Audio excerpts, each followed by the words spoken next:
군의 시선으로 경제를 보는 프리미엄 경제 토크쇼 경제전쟁꾼의 곽수정입니다. 2023년 한 해 경제를 총정리하고 2024년 내년 경제를 전망해보는 특집 그 두 번째 시간, 지난주 부동산 시장 분석과 전망에 이어서 오늘은 한국 경제를 면밀히 살펴보도록 하겠습니다. 2023년 한국 경제는 고물가, 고금리, 고환율에 이 지정학적 리스크까지 녹록치 않은 한 해를 보냈습니다. 이 때문에 경제 성장률은 1%대의 낮은 수준에 머물 전망입니다. 경제협력개발기구 OECD와 국제통화기금 IMF를 비롯해서 한국은행과 한국개발연구원 KDI까지 2023년 한국 경제 성장률을 1.4%로 제시했습니다. 자, 이대로 한국 경제가 장기적인 저성장의 늪에 빠지게 될까? 아니면 2024년 한국 경제는 추운 겨울을 벗어나 봄을 맞이할 수 있을까?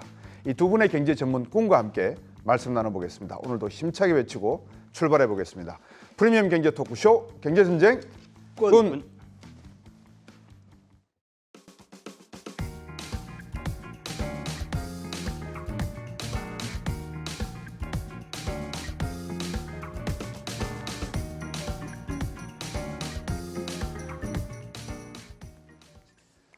네, 매년 연말이 되면 이 국내외 경제기관들의 경제 전망이 쏟아지죠.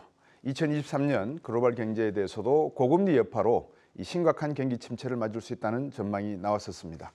그리고 한국 경제에 대해서는 상저하고와 상고하저를 놓고 이 각 기관들의 의견이 분분하기도 했습니다. 결과적으로 어느 쪽의 전망이 맞았을까요? 다행히 극심한 경기 침체는 오지 않았습니다만 이 눈에 띄는 경기 호전을 기대하기에도 아직은 이른 듯합니다.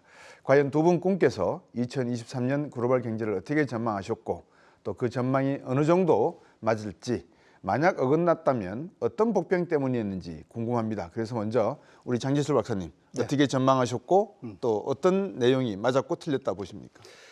네, 지난해 말이랑 올해 초에 한국 경제 성장률은 저희들은 당초 1.5% 정도 봤었습니다. 그랬는데 지금 12월 현재 저희들 수정 전망에 따르면 1.3% 정도로 지금 되고 있고요. 이러한 어떤 성장의 어떤 그 숫자보다도 내용이 중요한데, 뭐 숫자는 1.3이나 1.5나 비슷할 수는 있지만 내용에서는 좀 저희들이 잘못된 부분이 있었습니다. 왜냐하면 1.5% 성장을 한다는 그 전망에서는 소비랑 투자가 좀 괜찮고, 아무래도 수출 부분이 좀 부족하면서 수출 증가율보다 수입 증가율이 낮아서 순수출의 성장 기여도 그 두 개의 뺀 게 이제 수출과 네. 수입을 뺀 게 순수출이라고 하는데, 그게 이제 마이너스로 갈 거로 예상을 했었습니다. 그렇지만 올해 한 해를 쭉 2023년을 쭉 지나놓고 보니까 내수 위축 정도가 생각보다 좀 컸었고요. 네. 그리고 수출이 부진했지만은 아무래도 소비랑 투자 부분이 위축이 되니까 수입이 많이 줄어가지고 수출에서 수입을 뺀 순수출은 또 오히려 플러스가 된 그런 경우가 있었습니다. 네. 그리고 물가 상승률은 당초에 약 한 3.3%를 봤었는데 지금은 이제 3.6%로 높아졌고요. 네. 그리고 무역 수지 같은 경우에는 이제 흑자를 당초 전망을 했었는데 수출 회복이 지연이 되면서 네. 적자가 됐던 부분이 있죠. 그래서 저희들이 이제 경제 전망을 할 때 성장률을 맞추냐 안 맞추냐가 이제 중요하다고 생각을 하는데, 네. 보면 그만큼 그 성장의 컴포넌트, 세부 내용들을 보면 내수와 순수출, 수출과 수입들의 변화가 굉장히 컸다. 그래서 불확실성이 컸던 해였다. 이렇게 이제 볼 수가 있을 것 같습니다. 네. 아무래도 이런 원인을 우리가 본다고 하면 당초 이제 수출 부진이 심각했었는데, 네. 가장 큰 것이 중국의 경기 회복이 지연된 부분. 그래서 세계 경제가 좀 많이 이제 제조업 부분에서 위축됐던 부분이 있고요. 네. 그리고 우리 주력 수출 상품인 IT 부분, 네. 반도체의 경기가 회복되지 못한 부분들이 좀 경기를 끌어내리는 네. 그런 내용이 있었고요. 그리고 국내적으로는 뭐 고금리, 한국은행이 금리를 3.5%까지 올리면서 그런 부분들이 이제 건설 부분을 좀 위축시키면서, 건설 경기 위축시키면서 뭐 PF 사태라든지 아니면 가계나 정부의 부채가 늘어난 부분, 이런 것들이 복합적으로 이제 작용해서 당초 예상했던 것보다 내수가 좀 부진하지 않았었나 이렇게 네. 봅니다. 세 가지 말씀을 주셨습니다. 중국의 리오프닝에 대한 기대 효과가 별로 크지가 않았다는 말씀. 그다음에 우리의 주력 수출품인 IT 반도체 부분이 중국 부분에 있어서 영향을 받다 보니까 줄었다는 말씀. 그리고 고산병, 고물가, 고금리, 고환율에 의해서 우리의 어떤 내수라든지 수출이 만만치 않았다. KDI에서는 어떻게 보셨습니까, 우리 정규철 박사님? 네, 저도 그 비슷하게 봤는데요. 네. 그 작년 말에 이제 중국이 이제 제로 코로나, 그다음에 그 제로 코로나를 푸는 정책들 이렇게 하면서 중국의 경기의 그 향방에 대해서 네. 상당히 불안정해졌고요. 네. 그 중국의 그 회복이 어느 정도 진행될 것으로 봤지만 또 한편으로는 중국 부동산 관련 기업들의 그런 리스크가 또 커지면서 네. 중국의 성장세가 뭐 저희 생각했던 것보다는 좀 안 좋았던 것 같습니다. 말씀할 때도 금리의 그 영향을 좀 더 봐야 될 것 같긴 한데요. 뭐 제가 생각했던 것보다는 그 소비에 좀 더 큰 영향을 미치면서 그 가계 소비가 많이 제한되고 네. 그런 부분은 뭐 저희가 작년 말만 하더라도 올해 성장률을 대략 1.8 정도로 봤는데 지금 한 1.4 정도로 내린 그런 셈이고요. 네. 그 반도체 경기 그 사이클 그 형태 자체는 저희가 예상했던 것과 비슷하게 같습니다. 상반기에 상당히 안 좋고 네. 하반기에 좀 회복되는 그런 모습은 생각했었는데 그 상반기에 저희가 생각했던 것보다는 조금 더 그 뭐라 그럴까요? 좀 더 악화되는 네. 뭐 그런 모습까지 좀 중첩되면서 좀 그 리스크가 좀 안 좋은 방향으로 많이 좀 치우쳤던 그런 한 해 같습니다. 네. 정규철 실장님 말씀도 우리 장기철 박사님의 말씀과 비슷한 말씀을 주셨는데 결국은 우리나라 경제를 예측하다 보면 우리가 뭐 연구소에 두 분 다 연구 업무를 하시니까 미국 경제와 중국 경제가 어떤 방향으로 갈 건지가 결정이 되고 난 다음에 우리 경제를 예측을 하지 않습니까? 두 분께 한번 먼저 한국 경제에 대한 2024년도 전망을 들어가기 전에 이제 본격적으로 내년도 미국과 중국 경제에 관한 명과 암 어떤 내용들이 주요 변수가 될 것 같다. 이 문제를 좀 간단하게 먼저 짚고 넘어가야지 한국 경제 전망을 할 때 좀 시청자분들에게 도움이 될 것 같아요. 먼저 우리 장기철 박사님부터. 네, 사실 올해 전망을 할 때, 그러니까 2003년도에 글로벌 경제와 한국 경제를 전망을 할 때 전제 조건이 당초에는 네. 미국 경제가 올해 상반기에, 네. 2003년도 상반기에 침체에 빠질 것이다. 이런 전망이 많았었죠. 네. 그렇지만 지금 현재까지도 12월인데 미국 경제는 침체에 빠지지 않고요. 네. 그리고 오히려 그 침체에서 우리가 보통 침체를 리세션이라고 얘기를 하면 네. 침체보다는 연착륙인 경기 둔화의 어떤 전망을 네. 내년도 뭐 2분기나 아니면 하반기로 지금 예상을 하고 있습니다. 그래서 올해 저 2003년도에 미국 경제에 대한 전망을 우리가 틀리지 않았습니까? 근데 2024년에도 경기 둔화가 이제 올 거라고 하는데 사실 최근 나오는 미국의 그 경제 지표들을 보면 네. 물론 아주 경제 성장률이 높았을 때처럼 노동시장이나 아니면 소비가 강건하지는 않지만 네. 과연 경기 둔화가 시작될까 하는 또 의심도 있기는 합니다. 네. 반면에 또 물가는 생각보다 빠른 속도로 내려갈 수 있는 또 가능성이 있고요. 네. 그래서 이러한 부분들이 종합적으로 본다고 하면 미국 경제는 내년에 성장률이 올해 2003년도에 2.5%에서 네. 2024년에는 1.7%로 좀 내려갈 거로 예상을 하고 있고요. 네. 그리고 인플레이션 자체도 내년 하반기에는 2%대 뭐 중초반 이렇게 내려오면서 내년도 미국 경제를 한마디로 얘기한다 그러면 그냥 영어로 표현하면 모더레이션, 좀 둔화가 되거나 슬로우다운하는 뭐 경기도 그렇고 물가도 그렇고 그런 네. 상황이라고 볼 수 있고요. 예. 중국 같은 경우에는 올해는 5%를 상회하는 성장이 예상이 되기는 합니다. 네. 그렇지만은 내년도에는 성장세가 4%대 중반으로 또 둔화될 거로 보이고요. 예. 아마도 이러한 점이 중국 당국이 이제 최근에 여러 가지 재정이라든지 아니면 부동산 관련된 조치들을 쓰고 있지 않나 경기 부양책으로서 네. 그렇게 예상을 하고 있습니다. 근데 이 점은 상당히 중요한 거라고 저는 생각을 합니다. 왜냐하면 중국 경제가 과거처럼 5% 아니면 6% 성장을 하다가 4%대 성장을 한다고 하면 다른 조건이 일정할 때 세계 경제 성장률은 그만큼 또 둔화될 수밖에 없는 거거든요.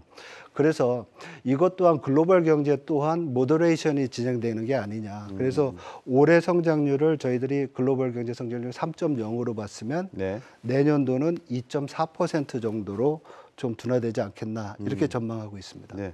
정규철 실장님 어떻게 보십니까?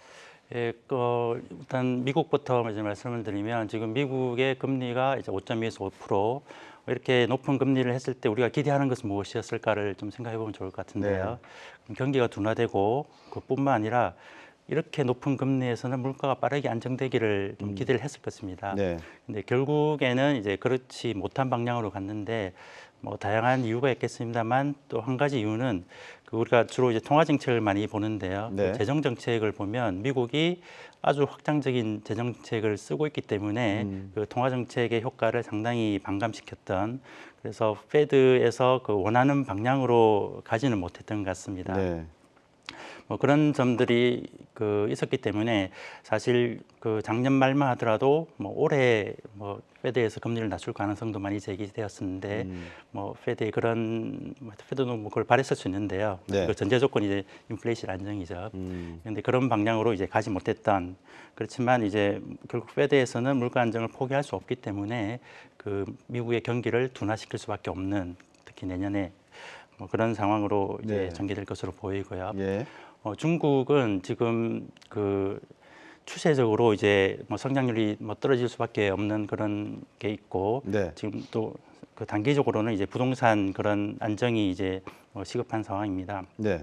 그럼 뭐 제가 기본적인 베이스라인 시나리오에서는 이제 중국 경제가 뭐 서서히 좀 둔화되는 뭐 그런 게 이제 뭐 저희의 기본 시나리오입니다만 여전히 상당한 불확실성이 남아 있는 것으로 보입니다. 중국 경제에서도. 네. 세계 경제도 이제 뭐 저희가 따로 뭐 전망을 하지 않는데 한 2%대 후반이 많은 것 같습니다. 네.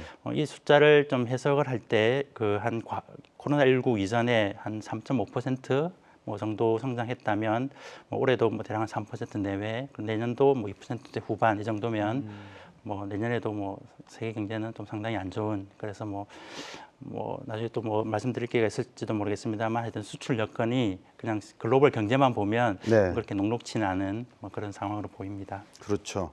일단 한국 경제를 두 분께서 말씀 주셨던 내용을 요약을 해보면 일단 1.4% 2023년 전망치는 상당히 당초 예상했던 것보다는 0.4%포인트 내지 0.3%포인트 떨어진 수치인데 이것이 둔화로 가는 건지 리세션, 침체로 가는 건지는 불명하지만 2023년 그래도 한국 경제는 선방을 했다. 왜냐하면 미국과 중국 경제가 더 떨어지고 더 하락할 걸로 예상을 했는데 오히려 연착륙 분위기가 나면서 미국 경제의 반동으로 인해서 한국 경제가 급전직하지 않았다라는 말씀이고 중국 경제가 여전히 하나의 큰 문제로 남아 있는데 이 중국 내부의 여러 가지 경제 통계라든지 수치를 놓고 보면 2024년도 아마 올해 5.0에서 4%대로 떨어질 것이지만 그것도 역시 리세션이라고 하기보다는 둔화 쪽으로 갈 가능성이 있지 않겠나. 중국 정부가 재정적인 지원을 할 것이기 때문에 그렇게 조심스럽게 예측하시는 것 같습니다. 자, 그러면 이제 2024년 한국 경제에 대해서 본격적인 전망을 한번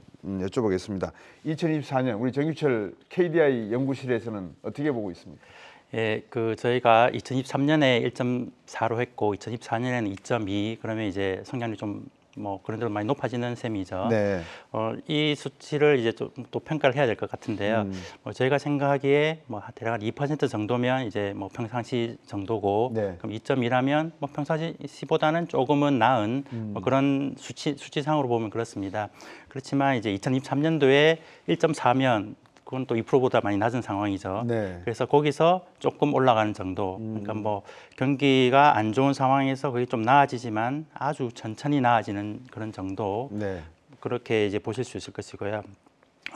부문별로 보면 그 소비나 이런 것들은 이제 GDP에 좀 못 미칩니다. 2%에도 못 미치고 네. 이런 그리고 이제 뭐 설비 투자는 2.4지만 그 2022년에 부진했고 23년에도 거의 성장을 못했던 걸 감안하면 네. 그렇게 우호적으로 볼 수 없을 것이고 뭐 가장 크게 걱정하는 것은 뭐 건설 투자입니다. 그러네요. 지금 뭐 금리가 높고 예. 부동산 경기도 안 좋고 그 부동산 기업들의 그 재무 문제까지 좀 겹치면서 좀 건설 투자 쪽에서 조금 많이 위축되는 그렇습니다. 그래서 지금 제가 지금 말씀드린 뭐 소비, 투자 이런 내수 부분은 그 성장률이 얘기하는 것과는 좀 다르게 그렇게 뭐 개선 이런 얘기를 좀 하기는 좀 섣부른 네. 그런 상황이고 그 경기를 이끄는 것은 아마 수출이 될 것 같습니다. 또 이제 그 반도체 수출이 될 것으로 보이고요. 네. 이런 그 전망의 이제 이면을 좀 생각을 해보면 가장 중요하게 그 나타난 것이 고금리입니다. 뭐 국내 국외 할 것 없이 뭐 여전히 고금리가 유지될 것으로 보기 때문에 그것이 경제 전반에 그런 것을 좀 위축시키는 그런 상황입니다. 뭐 여기까지만 말씀드리면 좀 경제가 되게 안 좋을 것처럼 보이지만 좀 그것과 약간은 좀 차별화된 그 반도체 사이클이 좀 있기 네. 때문에 예. 그 부분이 좀 올릴 것 같습니다. 반도체가 올 상반기까지만 상당히 안 좋았다가 이제 그 부분이 올라가고 이제 내년에도 그 부분이 좀 계속되기 때문에 이런 대내외 좀 여건 악화에도 불구하고 우리가 반도체에 상당히 의존을 하고 있기 때문에 그 부분 때문에 그 성장률이 조금 올라가는 네. 뭐 그 정도로 이제 보이고요. 그 또 물가에 또 우리가 최근에 좀 너무 지나칠 정도로 관심이 많아졌는데요. 그 물가가 잡히기 위해서는 일단 좀 내수가 좀 둔화가 돼야 됩니다. 네. 뭐 그런 측면에서 뭐 내년에 내수가 좀 둔화되고 또 물가도 또 어느 정도 안정이 되는 그런 것이고 뭐 내수가 둔화되면 이 자체로는 좀 부정적입니다만 또 한국은행에서 사실 의도한 것이 그 내수 둔화를 통한 물가 상승세를 잡는 것이기 때문에 또 일정 부분에서는 또 그런 정책이 좀 작용하고 있는 그런 것으로 이제 저희가 이해를 하고 있습니다. 네.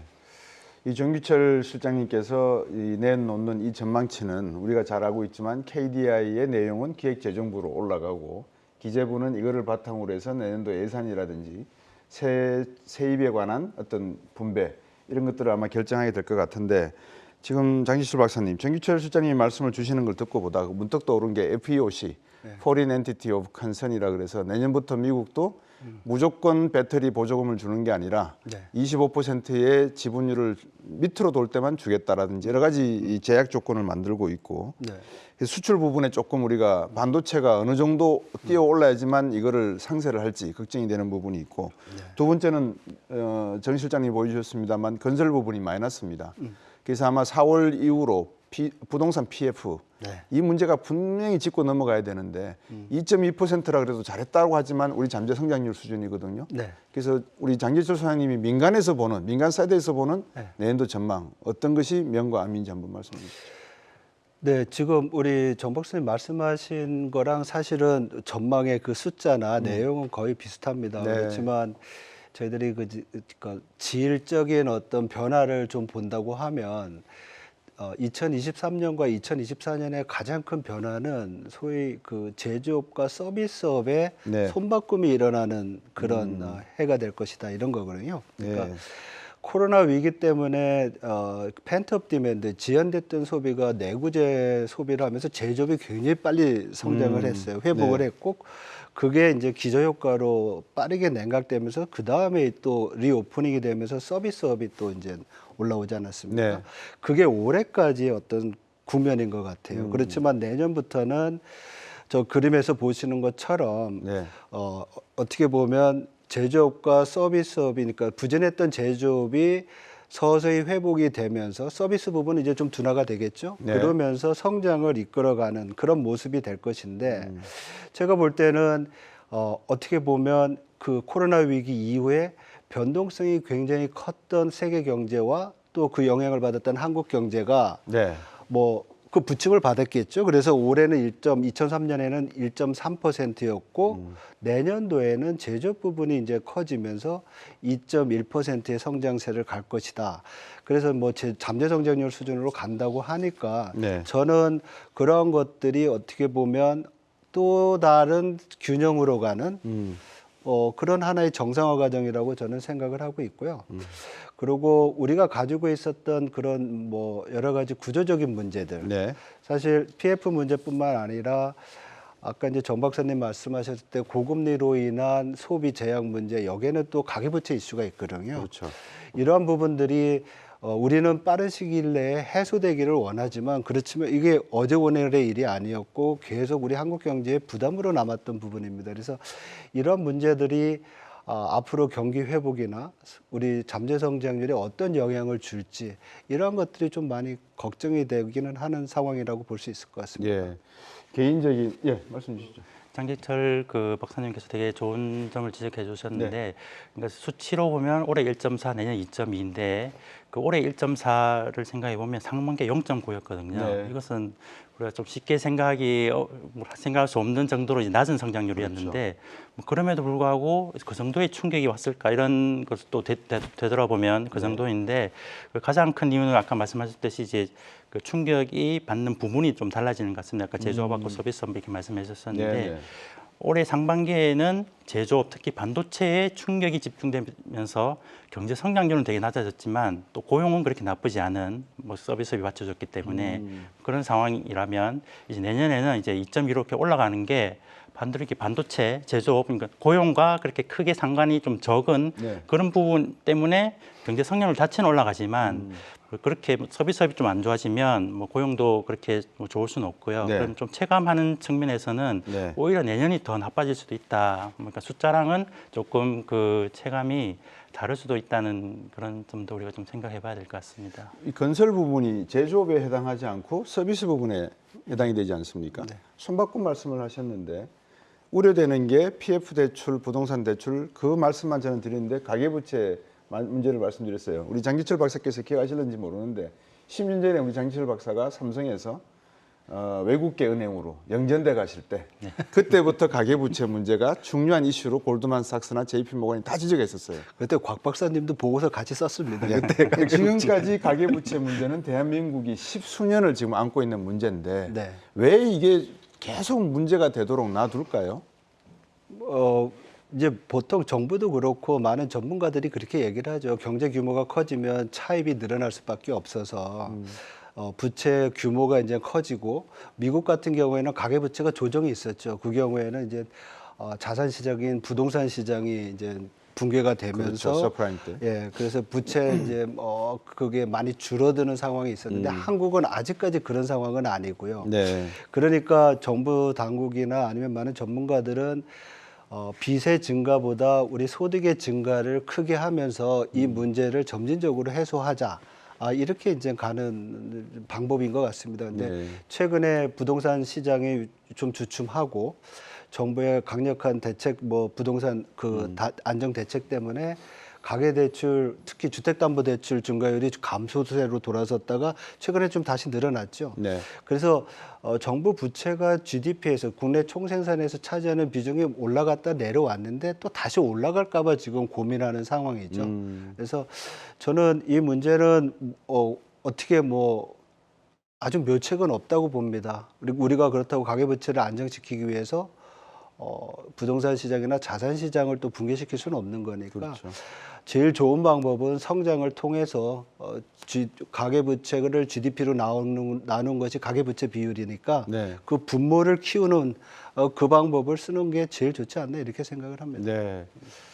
문제를 빨리 고치는 방법이 있고 천천히 고치는 방법이 있는데, 이런 충격이 큰 거는 가능하면 연착륙시키는 것이 제일 안전한 거 아니겠습니까? 말씀하신 대로 뭐 서프라임 같은 사태가 나버리면 우리나라 외환위기 때처럼 일시에 어느 정도 정리가 되지만 그거는 국민 경제, 국가 경제에 바람직하지 않은 것 같고요. 우리 정규철 실장님께서 보시기에는 어떻습니까? 예, 저희도 이제 가계부채를 볼 때 이제 크게 이제 세 가지 측면이 있는데요. 하나는 그 부채 규모, 네. 증가 속도, 그다음에 부채 질입니다. 뭐 규모는 좀 이미 너무 커져 버렸고요. 네. 근데 이제 문제는 이제 증가 속도인데, 그 코로나19 때는 상당히 빨리 증가했다면 네. 이제 그것이 어느 정도 잡혔는데 뭐 다시 조금 올라갔다 내려갔다 이런 상황인 것 같습니다. 네.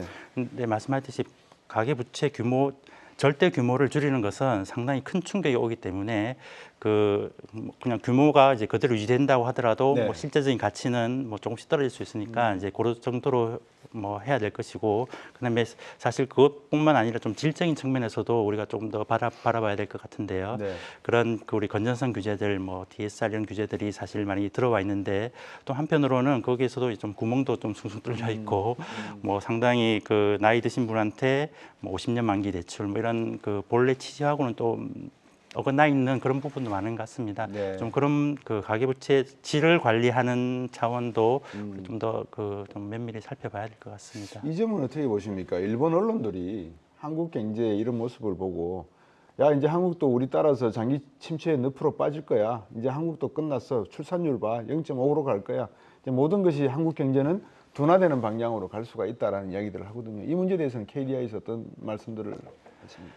그 사실은 그 과거의 일본과 뭐 20, 30년 전의 일본과 한국이 닮은 점이 사실은 상당히 많습니다. 뭐 그런 측면을 이제 좀 강조해서 보다 보면 사실 뭐 왜 다르게 갈 이유를 좀 찾기가 어려운 뭐 그런 상황도 있습니다만 네. 뭐 저희가 보기에는 그때 이제 일단 일본 경제가 90년대 초반에 충격을 받았는데 그 부동산 버블 붕괴라는 충격이 받았는데 네. 사실 우리가 그 정도의 충격을 받을까 이런 뭐 그 정도는 아닐 것이다. 적어도 네. 뭐 버블이 있는지 없는지 모르지만 아닐 것이라는 것이고, 그리고 일본이 그 장기 침체에서 빠지면서 했던 그런 그 실패한 정책들 우리가 네. 그런 것들을 또 우리도 관측을 했기 때문에 또 우리는 또 다르게 대응한다면 또 일본과는 또 다른 길을 갈 수도 있다고 생각합니다. 네. 장대철 박사님. 네. 무디스나 네. S&P, 피치가 중국 경제에 대한 그 신용도를 낮추겠다 이런 이야기들을 지금 흘리고 있거든요. 네. 우리 경제 성장률을 내년에 우리가 2.4, 2.2 정도를 놓고 봤을 때 IMF나 OECD도 다 뭐 우리 KDI에서 또 우리 장 박사님한테 찾아와서 어떻게 예상하냐 다 물어보고 갔을 거라고 저는 생각이 돼요. 다들 그렇게 하시니까. 근데 2%대로 전망을 하고 있는데 이것이 보통 우리가 이제 경제에서 말하는 모든 조건이 일정하다고 할 때에 네. 만약에 중국 경제가 신용평가로 하락을 받고 내부의 부동산 문제가 어느 정도 뭐 급락을 하는 상황이 또 벌어지고 지금 뭐 부동산 1, 2, 3위 그룹들이 다 문제가 되고 있으니까 그렇게 된다 그러면 우리 성장률도 전망치를 낮춰야 되는 순간이 오지 않을까요? 아니면 이 부분에 대해서는 어떻게 보십니까? 아주 올바른 지적이시죠. 왜냐하면 직접적으로 한국과 중국은 교역으로 연결돼 있고요. 또 중국 경제가 세계 경제에 차지하는 비중이 있으니까 글로벌 경제도 또 위축되면 네. 그것 때문에 영향을 받을 수밖에 없죠. 그래서 뭐 중국 경제 1%포인트 성장률 둔화되면 한국 경제 성장률 뭐 0.3, 4%포인트 정도 내려온다. 이런 뭐 시간에 따라서 틀리지만은 그런 분석도 있습니다. 그만큼 탄력적으로 움직일 수 있는데요. 지금 지적해 주신 대로 중국 경제가 한국의 이제 뭐 가계부채라든지 아니면 부동산 문제가 네. 어떻게 보면 이슈인 것처럼 중국도 부동산 부분에 이슈가 있고요. 네. 사실 그것이 지방정부 채무랑 연결돼 있는 것이고 그렇죠. 무디스가 요번에 그 신용등급 전망을 이렇게 하향 조정하는 그런 내용은 바로 거기에 이제 초점이 있는 겁니다. 그래서 그만큼 중국 경제는 앞으로 부채 문제라든지 부동산 문제를 한국의 그 가계부채 연착륙처럼 이런 방안을 많이 모색을 해야 될 거라고 생각을 합니다. 그렇죠. 예. 이 정기철 박사님, 방금 말씀 듣고 보니까 이 중국의 경제 성장 전망률 내년도에 이제 4%대로 이제 떨어지는 거 아니겠습니까? 중국 나름대로 판공성 인민은행 총재도 외환 방어를 위해서 지금 노력을 하는 모습을 엿볼 수가 있는데 우리나라의 어떤 자금 상황, 예를 들어서 외환 보유고 안에 우리가 단기 채무로 가지고 있는 게 한 25% 수준이다. 그 와중에 우리는 일본과 100억 달러 통화 수합을 또 체결했고 최근에 여러 가지 우리 나름대로의 그런 방어 정책을 소위 말하면 안전망을 해놓고 우리 가계부채 문제라든지 부동산 대출 문제라든지 이런 것들을 지금 들여다보고 있는 것이 아닌가. 시청분들에게 그런 어느 정도 그래도 정부가 그다음에 KDI가 이런 점은 우리가 좀 예의주시하고 있다라는 말씀을 한번 해주시면 어떨까 싶어서요. 예, 그 한국이 그 경제 위기를 뭐 겪었던 걸 이제 돌아보면 이제 그 97년도 IMF 외환 위기, 그다음에 2008년도 글로벌 금융 위기인데요. 이 위기의 공통적인 특징이 이제 외환 시장이 상당히 불안해지면서 네. 그 위기가 났고, 그다음에 이제 뭐 외국인 자본이 이게 그 한꺼번에 좀 많이 빠져나가는 그런 위기였는데, 뭐 저희가 보기에는 그 과거와 지금은 상당히 그 상황이 다르다고 봅니다. 네. 그 가장 뭐 다양한 지표겠지만 가장 중요한 지표가 이제 저희가 보기에 순대외 자산인데요. 네. 과거에는 우리가 외국에 좀 더 많이 빌렸다면 지금 우리가 오히려 외국에 더 많이 투자를 하고 있습니다. 네. 그것만으로 이제 안정됐다고 볼 수는 없겠지만 외국인 투자자 입장이라고 생각해 보면 네. 뭐 저렇게 자산이 많은 국가가 뭐 갑자기 무너질 가능성은 이제 뭐 크진 않다. 물론 금융시장이 워낙 그 변동성이 크지만 네. 그런 점은 이제 외환 쪽은 그 과거보다는 조금 그 건전화된 것 같고요. 그 결과가 지금 그 미국과 한국의 그 상당한 금리 차이가 남에도 불구하고 여전히 한국에 뭐 그렇게 큰 위기가 발생하지 않고 뭐 외환 시장이 뭐 그런 대로 안정돼 있는 그런 상황이라고 보입니다. 네. 뭐 그런 점은 뭐 긍정적으로 볼 수 있겠습니다. 제가 정유철 시장님께 금리 말씀을 여쭤봤는 거는 이제 장기철 박사님한테 이 문제를 또 한번 여쭤보려고 그랬습니다. 미 연준이 금리를 언제쯤 인하할까요? 많은 시청자분들이 그걸 궁금해하세요. 지금 시장에서의 그 어떤 컨센서스는 3분기 2024년도 3분기가 되면 하지 않겠느냐 이런 얘기를 합니다. 왜냐하면 그 시점이 되면 미국의 그 잠재 성장률을 하회하는 실제 경제 활동, 우리가 보통 얘기하는 산출 물갭, 네. 이게 이제 내년도 하반부터 2024년도 하반기부터 예상이 되고 있습니다. 네. 그래서 슬라이드 8번을 보시면은 제가 그림을 가져왔는데요. 네. 미국 경제가 지금부터 서서히 둔화된다고 하면 내년도 성장률이 1.7%니까 네. 잠재 성장률을 하회하거든요. 미국도 잠재 성장률이 약 2% 정도라고 하는데 그림에서 보시는 것처럼 저 빨간 선이 미국의 그 경기 사이클이라고 볼 수 있어요. 네. 전반적인 경기와 잠재적인 수준의 그 격리된 부분인데 네. 내년도 하반기가 되면 저게 이제 마이너스로 떨어지는 거죠. 어떻게 네. 보면 하반기부터는 수요 측에서의 물가 하락 압력이 크게 나타날 수 있어서 아마도 연준은 저런 상황이 이제 시작됨과 동시에 금리를 내리지 않겠느냐 이렇게 네. 보고 있는데 현재 저 시장에서는 그 내년 3분기 2024년 3분기부터 점차 좀 땡기고 있습니다. 최근에 경기 둔화 속도가 좀 가파라지는 거 아니냐. 왜냐하면 얼마 전에 그 미국 연준 아틀랜타 연준이 있는데 GDP 나오라고요. 속보 그렇죠. 수치를 계산을 해서 발표를 하는데 매주 발표를 합니다. 그게 한 3, 4주 전에는 2%대였는데 지금 4분기 성장률이 1.2%까지 내려왔어요. 네. 아마 이제 연말이 되면 더 내려올 수도 있겠죠. 그만큼 경기의 어떤 둔화에 대한 컨설이 좀 커지면서 네. 좀 앞으로 땡길 수 있다라는 생각을 좀 하는 것 같아요. 근데 이제 연준의 금리 인하뿐만 아니라 글로벌하게는 또 중요한 게 ECB가 언제 금리를 내리느냐가 중요합니다. 왜냐하면 금리 인하와 더불어서 중앙은행들의 금리 인하와 더불어서 또 환율이 결정이 되기 때문에 네. 근데 아시다시피 유럽 쪽 경기가 지금 생각보다 좀 안 좋죠. 그래서 그렇죠. 미국보다 유럽이 ECB가 먼저 금리 내리지 않겠느냐. 그래서 뭐 좀 내린다고 하면 내년도 2024년도 상반기까지는 달러가 좀 어느 정도 강세를 보일 수가 있고 그 이후부터는 좀 달러 강세가 많이 빨리 약해지지 않겠나 이렇게 보고 있습니다. 네. 정유철 실장님. 지금 이제 아까 그 미국의 경기 사이클, 한국 경기 사이클을 보니까 우리나라 경기 사이클이 올해 1분기 때부터 벌써 마이너스로 꺾어져 내려왔네요.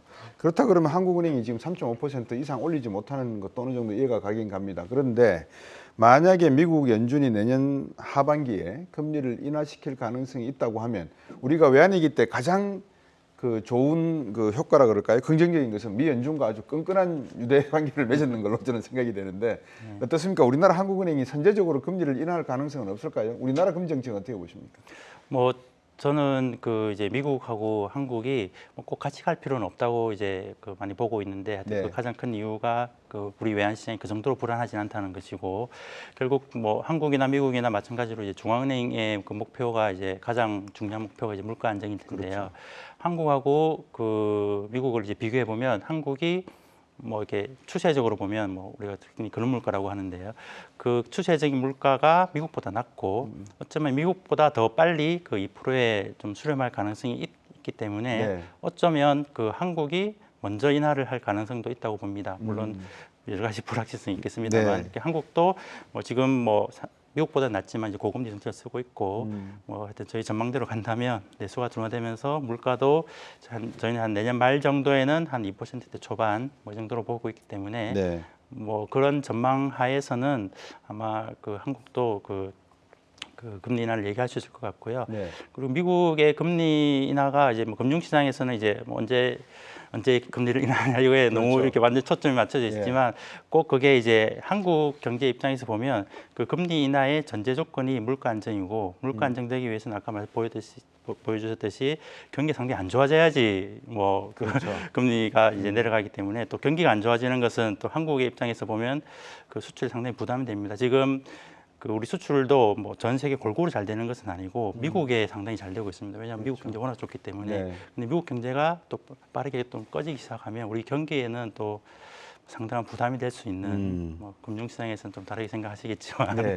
뭐 그렇습니다. 저도 지금 우리 정 박사님 설명하는데 굉장히 공감을 하고요. 우리가 미국이랑 같이 보조를 맞춰야 되느냐, 거기는 꼭 그렇지 않을 거라고 생각을 합니다. 아까 네. 그 슬라이드에서 보시다시피 한국 경제는 벌써 산출물 갭이 우리의 전반적인 경제 활동 수준이 잠재 수준을 하회한 지가 꽤 됐습니다. 그렇죠. 그렇다고 보면 한국 입장에서 보면 금리를 인하할 조건은 되는 것 같아요. 왜냐하면 지금까지의 인플레이션 압력이 공급 측면에서 공급 차질, 공급망 차질 이런 부분에서 인플레이션이 생겼던 것들이 그런 부정적인 효과가 보완이 되면서 이제 쭉 내려오는 거 아닙니까? 네. 거기에 이제 앞으로 저런 마이너스 아웃풋 갭 때문에 산출물 갭 때문에 수요 측에서 인플레이션 압력이 내려온다고 하면 네. 지금 말씀 주신 대로 물가가 생각보다 빨리 내려올 수 있고요. 두 번째로는 많이 받는 질문이 올해 1.3에서 내년도 2.1이고 물가가 3%대에서 2%대로 가는데 왜 금리를 내리느냐는 질문을 많이 받거든요. 네.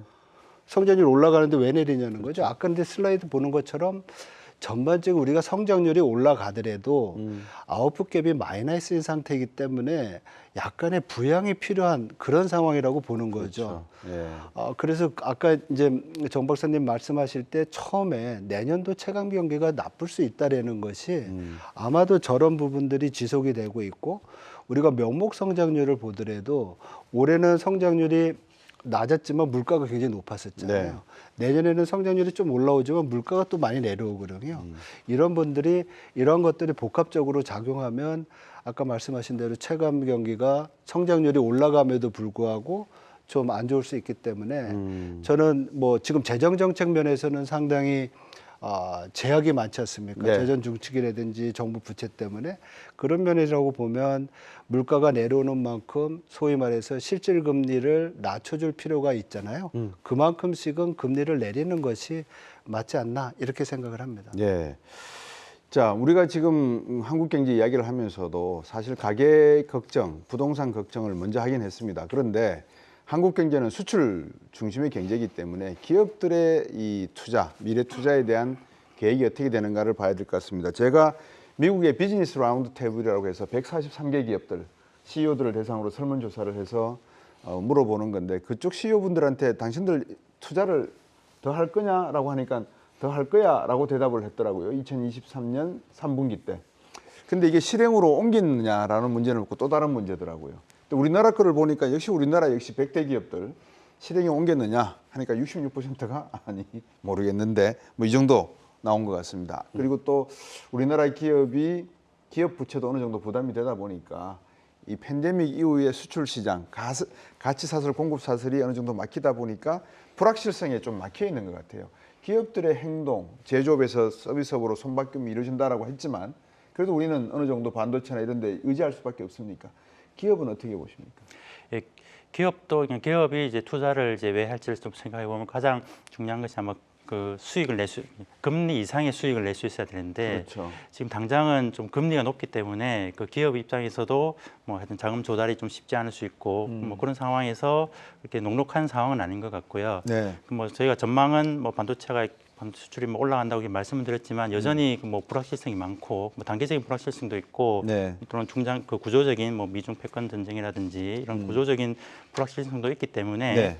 이런 불확실성 금리가 조금 어느 정도 내려가고 좀 불확실성이 좀 해소돼야지 뭐 기업들도 이제 투자에 뭐 본격화될 수 있지 뭐 지금은 조금은 좀 기다리는 그런 형국으로 일을 하고 있습니다. 네. 자, 이제 우리가 조금 더 산업에 대한 이야기를 말씀을 좀 나눠볼까 합니다. 이 2024년 한 해 동안에 우리나라를 이끌어갈 산업은 우리가 뭐 서비스업이 중요하다는 말씀을 어느 정도 내년에는 2024년에는 서비스업이 중심이 될 거다라는 말씀을 주셨지만 또 두 분도 같은 생각이지만 반도체, 자동차 이 산업 외에 또 다른 어떤 산업이 우리 경제를 이끌어갈 가능성은 없는지 이 점에 대해서도 한번 두 분께 여쭤보고 싶습니다. 먼저 정규철 실장님 생각하시는 게 있으십니까? 그 상당히 그 쉽지 않은 상황입니다. 금리라는 것은 이제 전반적으로 다 이렇게 누르는 것이고, 그리고 글로벌 그 미국이나 이런 데도 뭐 금리 인하를 할 수 있겠지만 여전히 아마 수준 자체는 상당히 높을 겁니다. 네. 뭐 그런 상황이기 때문에 뭐 전반적으로 거의 안 좋고 그 중에 특수한 것만 이제 좀 호재가 있는 그래서 네. 이제 반도체가 조금은 그 글로벌 경기랑 독립적인 상황, 그리고 그 자동차는 이제 뭐 이제 앞으로 이제 그 약간 더 미래를 보면 이제 뭐 네. 친환경이라든지 이런 거는 이제 그 좀 구조적인 변화를 좀 타면서 좀 네. 나가는 것 같고요. 그래서 이제 전반적인 그 경기 흐름 자체는 별로 안 좋지만 뭐 미래 산업, 뭐 AI라든지 뭐 이런 쪽과 관련된 부분은 뭐 그나마 우리가 계속 뭐 투자를 하고 뭐 그렇게 나가야 될 부분인 것 네. 같습니다. 우리가 보통 반도체 같은 경우도 10년이 지나고 난 다음에 재팟을 터뜨렸지 않습니까? 우리 장기철 시장님께서 연구위원께서 보시기에 바이오, 2차 전지 지금 뭐 일부 이 자산 시장에 있는 애널리스트나 많은 분들이 이런 쪽에 플랫폼 시장을 많이 강조를 하고 계세요. 조선도 내년에 좋을 거다 이런 말씀을 하고 혹시 생각해 보신 뭐 산업군 기대해 볼 만한 데가 있을까요? 어떤 분야가? 일단은 지금 뭐 산업 사이클상 반도체 사이클이 이제 리바운드 하는 상황이니까 그렇죠. 반등하는 상황이니까 우리 경제의 가장 큰 강점이 있지 않습니까? 그래서 그 부분이 앞으로도 계속 우리 수출뿐만 아니라 경제를 이끌어갈 수 있도록 네. 지원하고 발전시켜야 될 것 같고요. 네.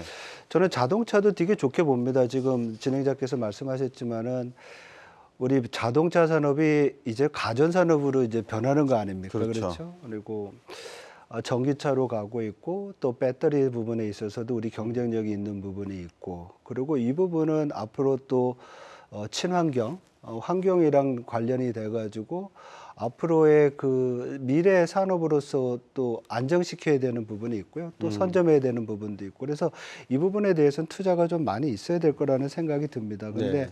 중요한 거는 이제 정 박사님도 말씀하셨지만 AI 관련된 아니면 뭐 퀀텀 컴퓨팅, 그리고 소위 말해서 4차 산업의 근간이 되고 그거를 소위 말해서 퀀텀 점프 시킬 수 있는 산업에 대한 투자는 네. 지금부터라도 본격적으로 해야 되지 않나 이렇게 생각이 듭니다. 과거에 저희들이 경험을 했던 것이 생명공학 부분에 있어서 무슨 사건이 나가지고 완전히 산업을 망가뜨린 적이 있었던 것 같아요. 제 네. 개인적인 생각으로는. 그래서 이렇게 산업의 발전을 하고 초기 단계 여러 가지 문제가 있다고 하더라도 좀 더 중장기적인 비전을 가지고서 앞으로 다가올 그 시대를 준비하는 것, 4차 산업혁명을 준비하는 거는 굉장히 필요한 상황이라고 보고요. 네. 그게 한국이니까 가능한 게 있습니다. 왜냐하면 굉장히 좁은 지역에서 IT 집적도가 높고, 그리고 이미 통신이라든지 반도체라든지 뭐 디스플레이 여러 가지 면에서 IT 관련된 산업이 경쟁력을 가지고 있기 때문에 네. 그 경쟁력을 우리가 살려야 되지 않나 이런 생각을 합니다. 이제 두 분께서 경제적인 요인을 가지고 거시 미시적인 부분을 어느 정도 살펴봐 주셨습니다. 이제 경제 외적인 요인이 마지막으로 제가 여쭤보고 싶은 건데, 결국 2024년 이코노미스트가 선정한 핵심 키워드가 폴리코노미라고 합니다. 1월 달에 대만 대선이 있고요. 그다음에 2월 달에 인도네시아, 3월 달에 러시아 우크라이나 대선, 또 내년 11월 4일 날 미 대선. 그러니까 이 정치적인 이슈가 대선이 경제에 미칠 영향을 또 간과하지 않을 수 없거든요. 어떻게 보십니까? 이 부분에 대해서는. 우리가 뭐 항상 경제의 구조 개혁을 해야 된다 이런 얘기가 많이 합니다만 네. 좀 대선이나 이런 좀 정치 일정과 좀 겹치다 보면 네. 상당히 또 안 좋은 정책이 많이 들어왔습니다. 그걸 좀 많이 왜곡하고 그다음에 좀 경제가 좀 발전하려면 뭐 새로운 기업들 막 진출해야 되는데 네. 들어와야 되는데 또 기존의 이해 당사자들이 있기 때문에 그분들을 좀 보호하는 정책들, 뭐 이것이 뭐 단기적으로는 이제 좀 이해 당사자들한테는 좀 우호적인 반응을 받을 수 있겠지만 네. 또 경제 전체적으로 보면 좀 성장이 많이 그 제약되는 안 그래도 아까 성장이 계속 떨어지는 모습만 이제 우리가 계속 보고 있는데 네. 뭐 그런 것들은 좀 많이 우려스럽고 뭐 특히 그 요즘 같이 조금 더 그런 좀 정치적인 그런 갈등이 좀 심한 시기에는 뭐 그런 것들이 오히려 더 그 뭐 부정적인 상황을 만들 수 있지 않을까 네. 보고 있습니다. 장 박사님한테 이런 어려운 질문 하나 드려도 될지 모르겠습니다. 키신저가 왜 중국을 돌아가시기 전에 그 노구를 이끌고 중국을 갔을까요? 혹시 생각해 보신 내용이 있으십니까? 제가 뭐 정치 전문가는 아니지만은 아마도 미국이 왜 그러는지에 대해서 왜 미국이 중국을 그렇게 이제 갈등의 국면으로 집어넣고 힘들게 하는지에 대한 아마도 설명을 해주지 않을까 이런 생각을 했었습니다. 그리고 네. 그 방문하셨을 당시가 여러 가지 중국과 미국의 채널이 다 끊어진 상황이었잖아요. 그래서 가셔가지고 그런 말씀을 뭐 나름대로 하셨던 것 같고 그게 이제 미국 들어가가지고 갔다 오신 다음부터 미국 공직자들이 또 가서 다시 네트워크를 또 확대하고 이랬는데 네. 저는 기본적으로 미국이 중국에 대한 네. 그 압박 수위는 네. 차후 대통령이 누가 되든지 간에 네. 이거는 풀지 않지 않겠느냐 이렇게 생각을 합니다. 예. 왜냐하면 과거의 전통적인 산업이라든지 우리가 이제 알고 있던 4차 산업혁명 이전까지의 산업에서는 선두 리더가 있고 팔로우가 있었습니다. 네. 미국이라는 리더가 있었고 그렇죠. 일본, 중국, 한국 이런 팔로우가 있어서 그 갭을 줄이는 것 자체가 글로벌 성장을 이제 가져갔었던 부분이 있는데 4차 산업혁명으로 가면서 예를 들면 중국이 내연기관 안 만들고 바로 전기차를 만들면서 또 세계 1위 생산 국가가 됐고 뭐 퀀텀 컴퓨팅으로 굉장한 투자를 하고 있고 소위 말해서 새로운 산업 내에서의 경쟁 구조는 미국이 컨트롤할 수 없는 상황이거든요. 근데 네. 이러한 기회를 미국이 그냥 놔두지는 않을 것 같고 어쨌든 이건 패권 경쟁이라고 우리가 이미 정의를 내렸고요. 그래서 그런 상황은 계속 갈 거로 봅니다. 그래서